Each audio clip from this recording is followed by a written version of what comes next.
The thing that really stands out for me in designing for AR and VR, and in many ways they're very similar, they're immersive technologies.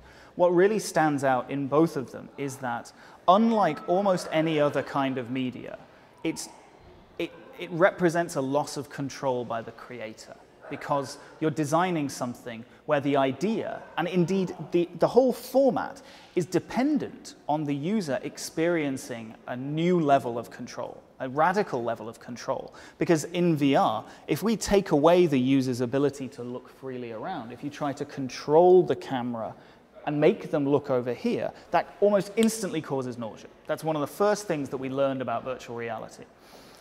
But what this means in practice, and in terms of design and artistic practice, is that the best thing that you can do when designing an experience for an immersive environment is to think environmentally. You have to create a story space. The story doesn't take place in a straight line. The story is something that you lay out like a buffet for the user to experience in their own time, because conventional pacing, conventional story design just doesn't fit that well into an environment where the user expects to feel in control, and they demand to feel in control.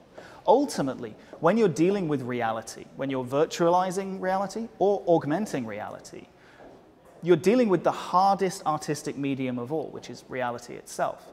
Users know exactly how reality works. They know what the rules are. And if you violate those rules, or if you prevent them from doing something they know they're supposed to be able to do, in video games we create invisible walls all the time. But that's fine on a flat screen, because we know there's a distance between ourselves and the fiction. But that pops you out of immersion immediately in virtual or augmented reality. And so the challenge is designing stories, for me, and designing experiences in general, which rely on as few limitations as possible, or which have the limitations baked in from the start, so that the user doesn't even notice that that limitation exists.